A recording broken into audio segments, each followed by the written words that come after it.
Okay, Mia Magic, my sister, welcome, my love. I'm so happy that you're here.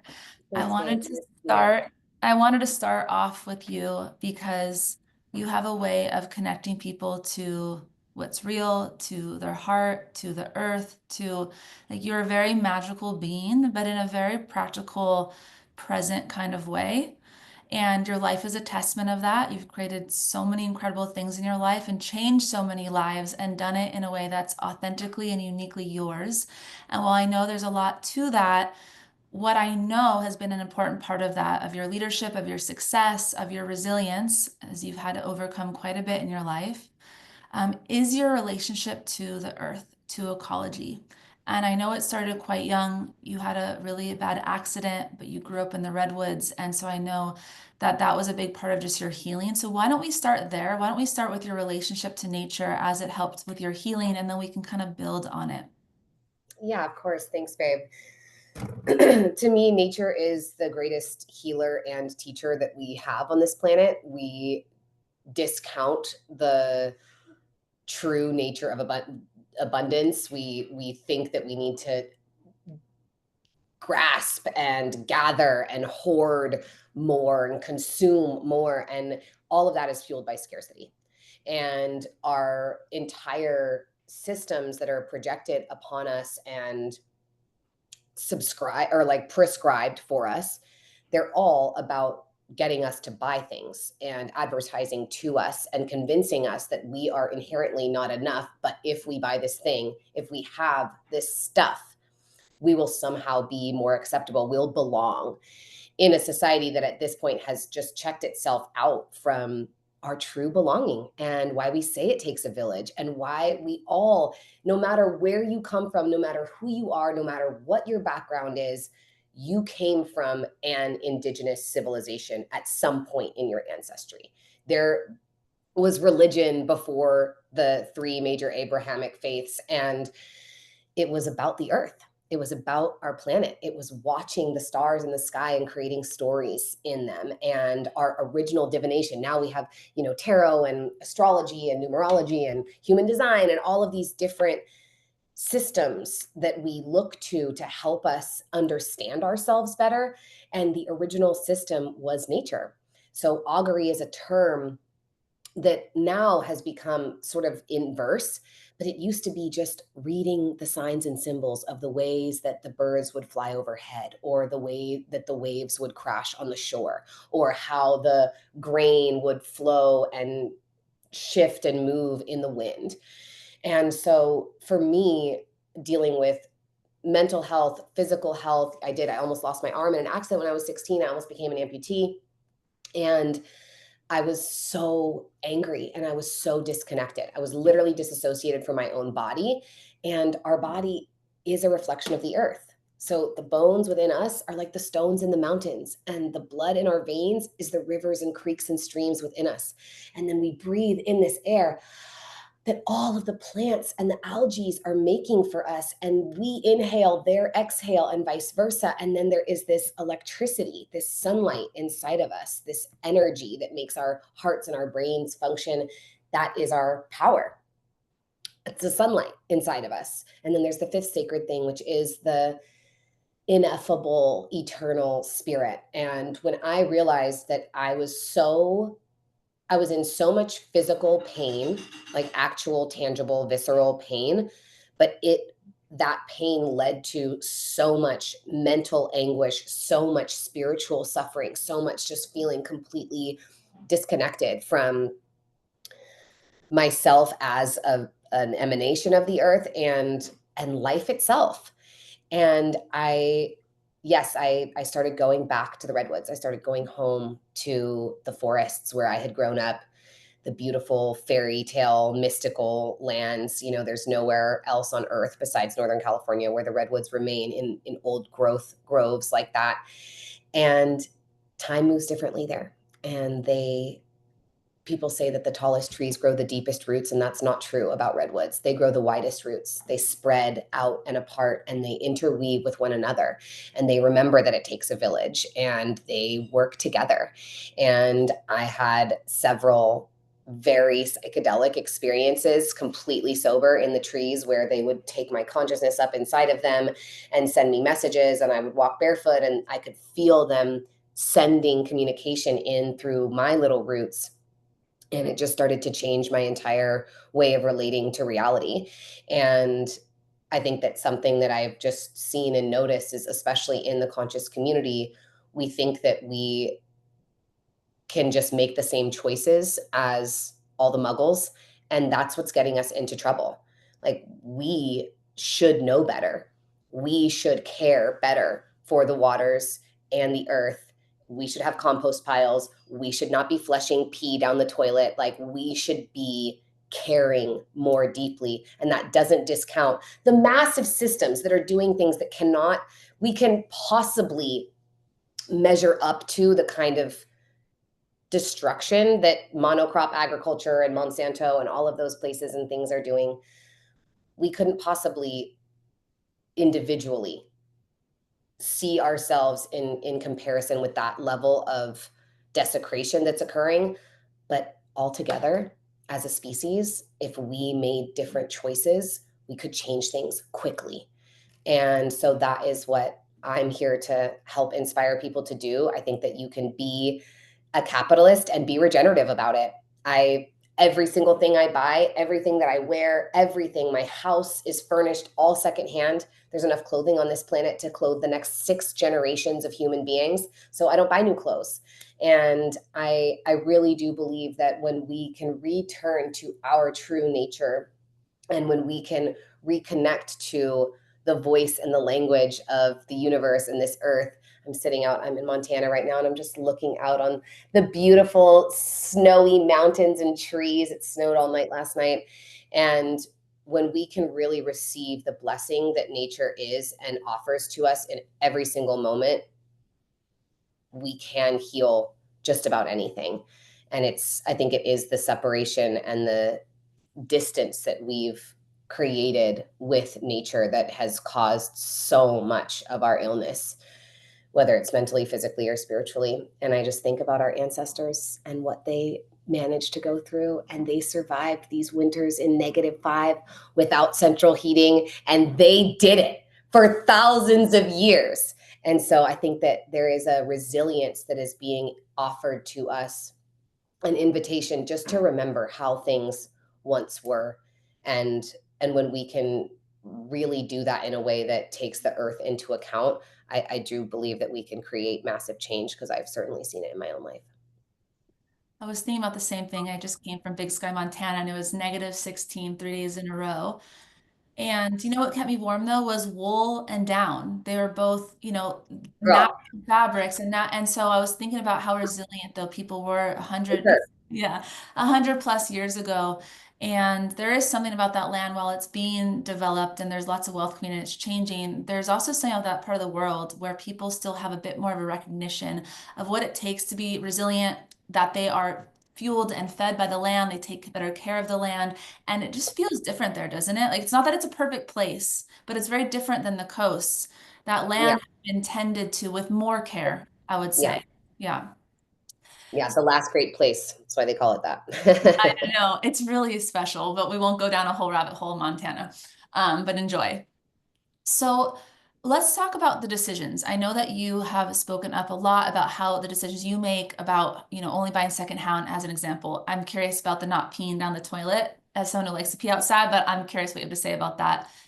Now, while I do believe that we can make change collectively if we all change our buying and purchasing behaviors, there's also a feeling like, well, who am I in this huge system? So I'm going to separate for a moment doing those things to impact change, although that's an important reason to have that sense of purpose. And I just want to make it personal for a moment. When you started becoming more conscious of your choices and making decisions that you felt were aligned with your values, how did that change your own life and relationship to your business, to nature? Like what actually happened in your own personal life by just making decisions that you felt like were aligned with the world that you want to steward and see? So, what a wonderful question, because that is exactly how I like to share this.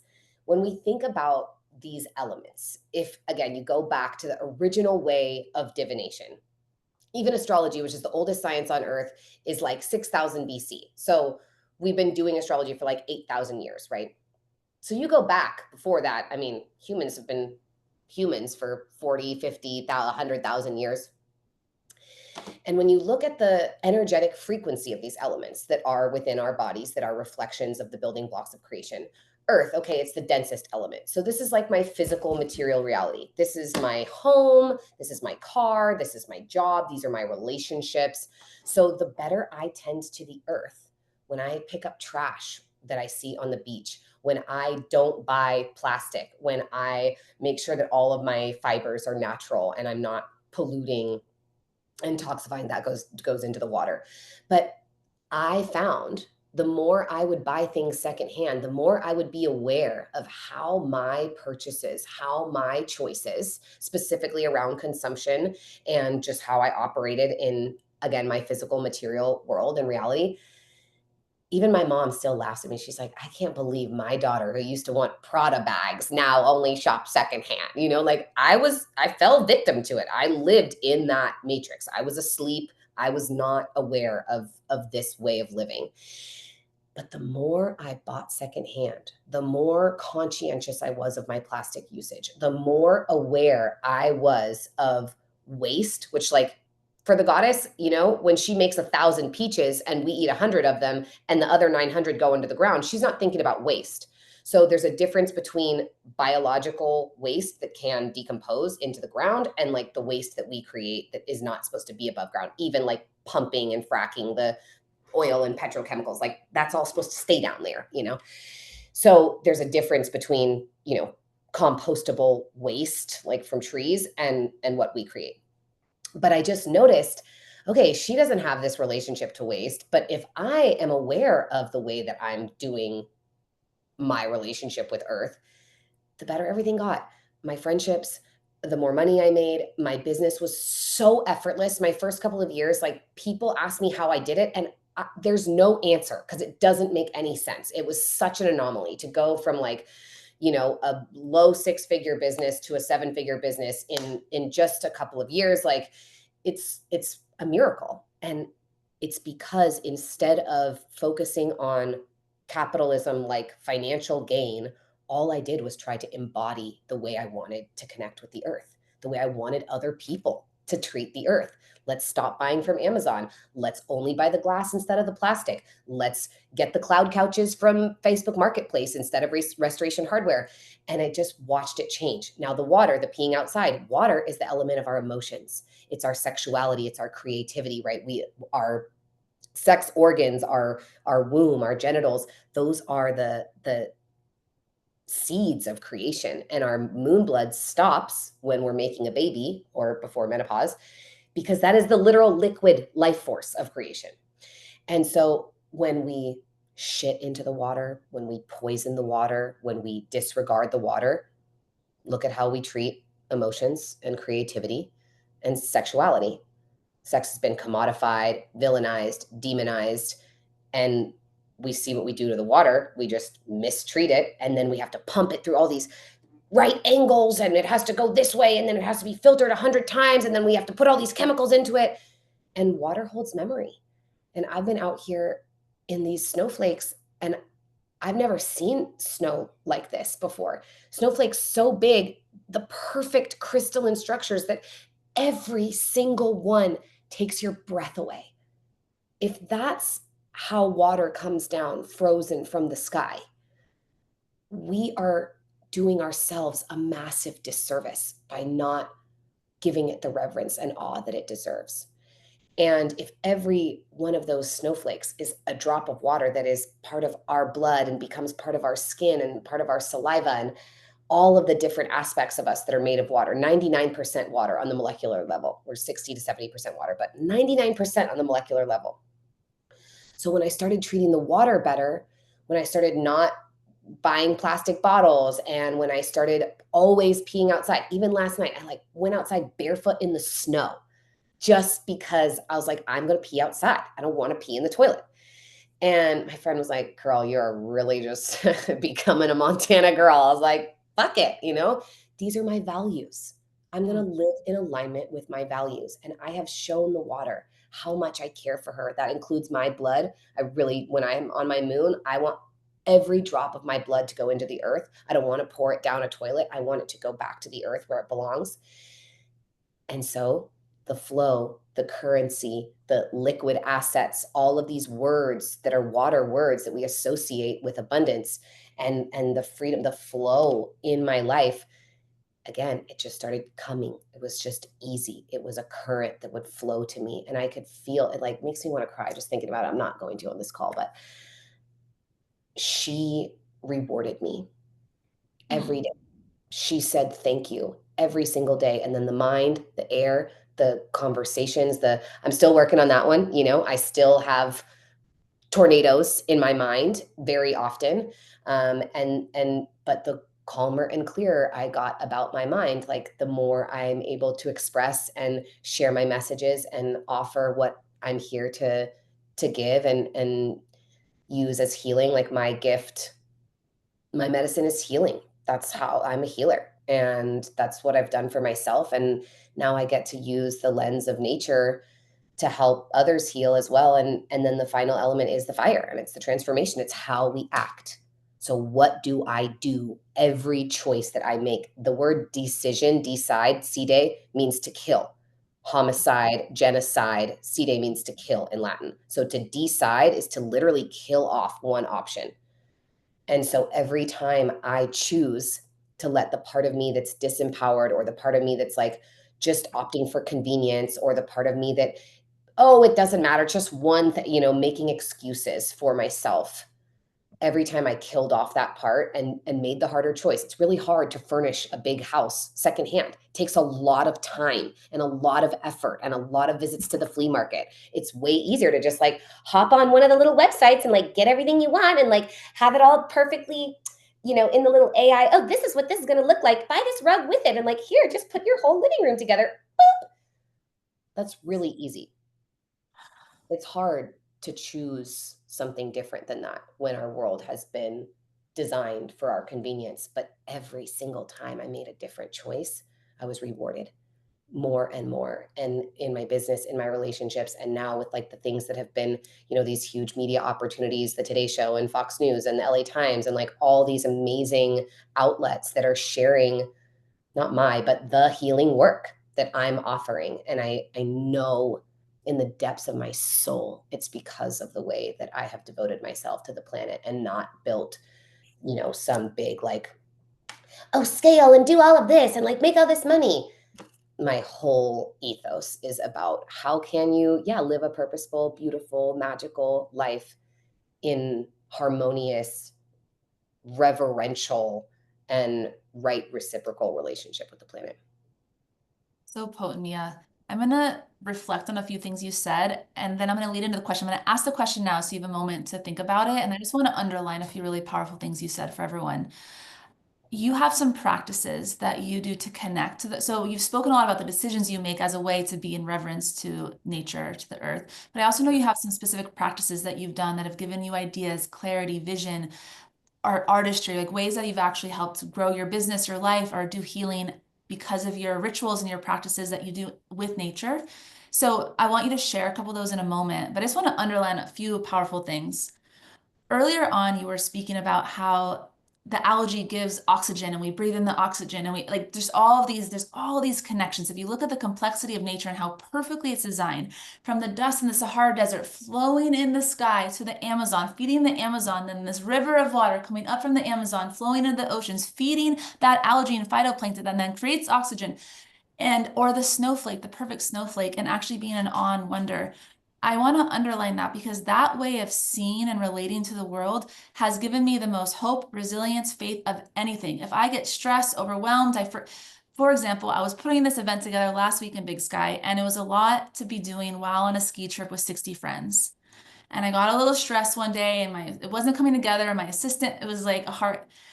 And I just went on a drive in the snowy mountains and I took in the mountain and I went from a state of pressure and expectation to complete peace, recognizing that one, nothing's worth my peace. None of my service is actually worth my peace because then it doesn't create more peace in the world.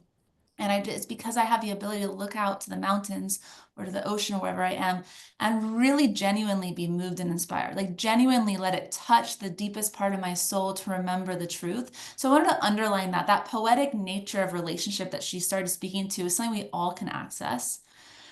Also, when you were speaking about when you had more reverence for the earth, as well as made very aligned decisions in your life, and you have a clear ethos and you live by that ethos, you receive for it because you're giving and you're acting in alignment. And I want to underline that for everyone because I think a big part of resilience, leadership, success is what is our ethos? What is our values? What are we standing for? And it's not usually the easy path. However, when we stand and walk like that, we are rewarded. And what we give, we receive. And so as you give of your love to the water, then this flow comes back to you. And I just love that you said, as you gave more, you were rewarded. Because as we give, we receive. And I really believe that to be true, and you're a testament of that. So I just wanted to underline a couple of those ideas. Yeah. And now I'd love for you to share, how can people deepen their relationship to earth and actually use the energetic of earth, of nature, to inspire their own creativity, their own work, their vision, their clarity? Oh my God, it's so many things. I think that even just what you said, the mountain, right? When we think about the type of nature, whatever is in front of us, mountains come from massive destruction, massive linking of two tectonic plates, and they crush up against each other, and like, oh my God, the fury of these plates, and the sound, imagine the sound of two earthly plates coming together and crunching and rising into these huge, and then we see them as majesty. We see them as this spectacular, awe-inspiring vista, and look where they came from. The same as lava and volcanoes. You know, you and I love Hawaii so much, and I'm sure everybody else on this call does too, because who wouldn't? But Hawaii is born from volcanoes. We talk about anger as an eruption. We think about liquid fire, this hot magma, and it comes up. And then after millions of years, time and slowness, the cooling air and the gentle waters and the birds that fly by and drop little seeds on the land. And eventually those things grow up and they become paradise. The greatest like destruction, and then it becomes paradise. And so the invitation that I think is really easy for everyone is to think about the frequency or the energy of the nature around you. Is it a valley? Is it a beautiful, protected, low place where there was once, you know, rich waters and riparian zones, which means the trees and plants around a wet place like a river or a creek? Think about what the medicine of the nature around you is.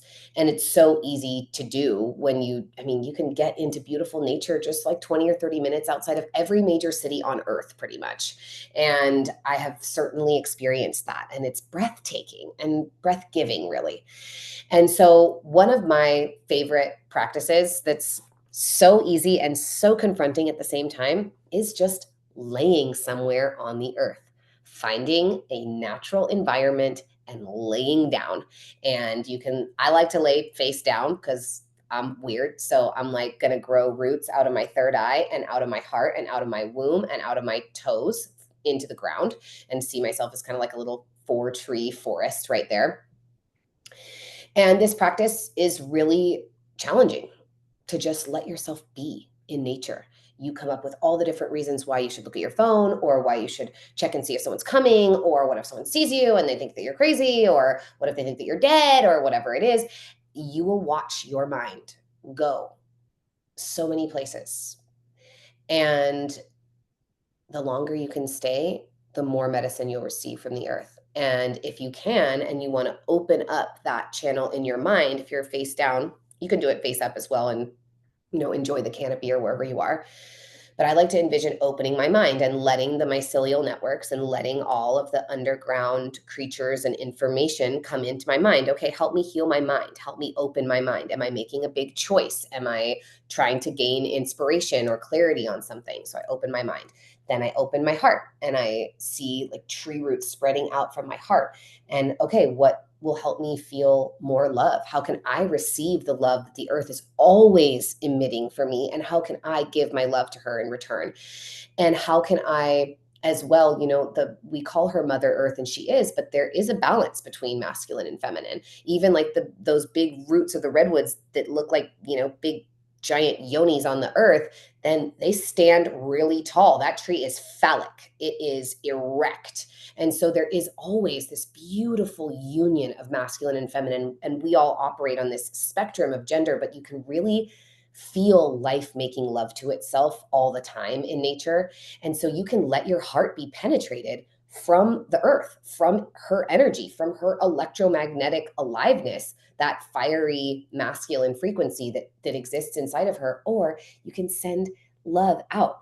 She will offer you information. Same with your womb. What are you creating? What can you bring in? More seeds of life, more seeds of inspiration.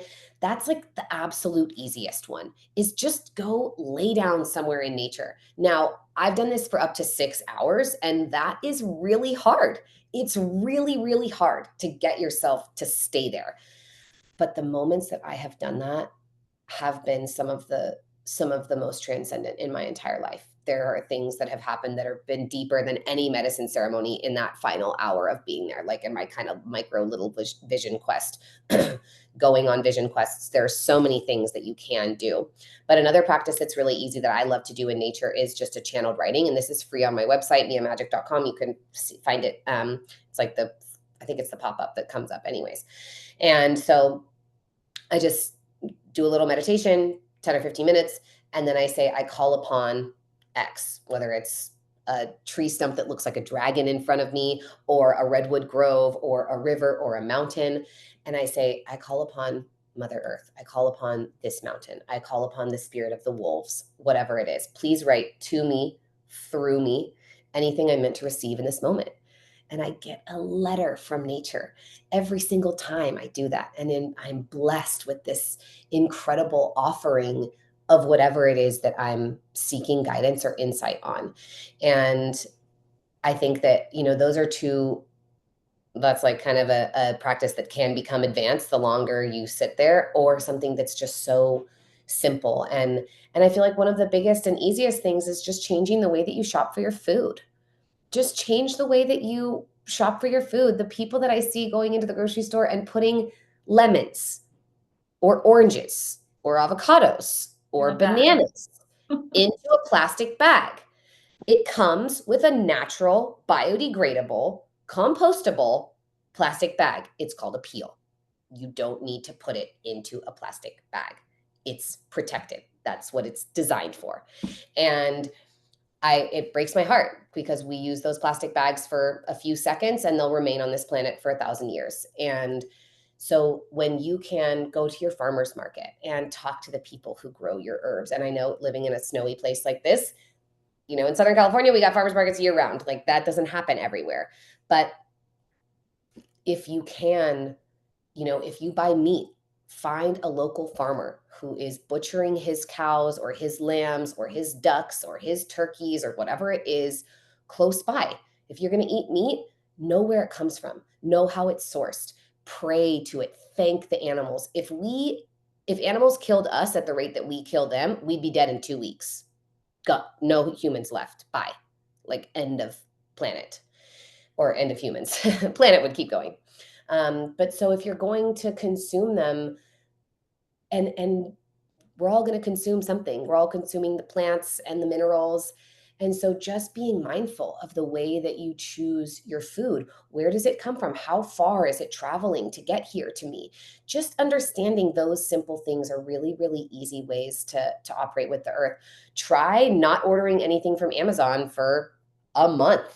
Like, go down to your local store. This is actually something that I read about in a book on connection and community recently, that Amazon is actually having not just this harmful impact on our planet because of the amount of shipping and the packaging and the plastic and all that, but it's also taken away a consistent interaction with another person, where you would go to your mom and pop shop, or you'd go to the post office, or you'd go to the hardware store, or you'd go to the grocery store, or you'd go and have these, even if they're small interactions. We used to have exponentially more daily interactions because of our need to interact and engage with another person in order to get those things, in order to receive our necessities and sundries. And so there is an even deeper impact on our mental health coming from this like consistent, oh, I can just order it and it'll arrive tomorrow, because you don't go down and talk to Bob at the counter, or, Sandy who's knitting the socks that you have to buy or whatever it is. Those relationships have all but disappeared, and that's also contributing to people feeling isolated and lonely. And so even just changing the way that you buy your food, your sundries for your home, has a huge and massive impact. And I have really found, that has been one of the pieces that has been so, so imperative for me and makes me feel so much better. I love going to the little shop and saying hi to the person, and it feels different. And when you can commit to, okay, what am I, if I can I shop, locally this week, and can I, only buy things secondhand? The amount of stuff that I get on the secondhand websites, you can type in anything you're looking for and just type used in Google, and you can find anything. There are epic, beautiful, incredible apps like OfferUp. There's so much that we can do, but the main thing that I would invite everyone into is really feeling that, again, your body is the earth. So when you think about the trash or the pollution on her, you wouldn't want that same thing for yourself. You wouldn't want someone to throw a bunch of plastic on you. And there's no such thing as away. When we throw something away, it doesn't go away, it stays here forever. And so the more that we can tend to our bodies and our emotions and our actions and our thoughts and our well-being the way that we would like others to tend to them, and then do that same thing to the earth, the more that we'll change. And I think that these fires and the resilience that I've seen in our community has been so miraculous and so inspiring. And I truly believe that there's a way that we can all be reborn anew from this experience that is even more impactful and harmonious for our species long term with this planet. Thank you so much for sharing, Mia. And it's a perfect bridge into about to have a conversation with Jenny Stefanati, and some of that will be about steward leadership. And so much of what you're speaking to is about stewardship. And what I know about you is that as you stepped into greater stewardship, and stewardship is taking care of what and who you love. And so as you've taken greater care of the earth and the place around you and your home around you, what I've also seen is you become kinder with yourself and the people around you. Because as you start to care for the waters of the earth, you realize you need to care for the waters within yourself. And so thank you so much for sharing about the values that you lead your life with and how those make you strong, resilient, successful, and really a call for all of us to be more reverential towards the spaces that we live in. But the beautiful thing is that it's a win-win-win, because as you've done that, you've also received so much more. And so thank you, Mia. How can people connect with you? Yeah, just everything: Instagram, YouTube, website is all Mia Magik, MIAMAGIK. Yeah. So all of my little platforms are spelled the same, and this is my website. All kinds of magic coming soon. Magik.com. Thank you so Yeah. much, Mia. Yeah. Thanks, babe. Thanks for organizing this. Sending blessings to everybody. Bye. Bye. Okay.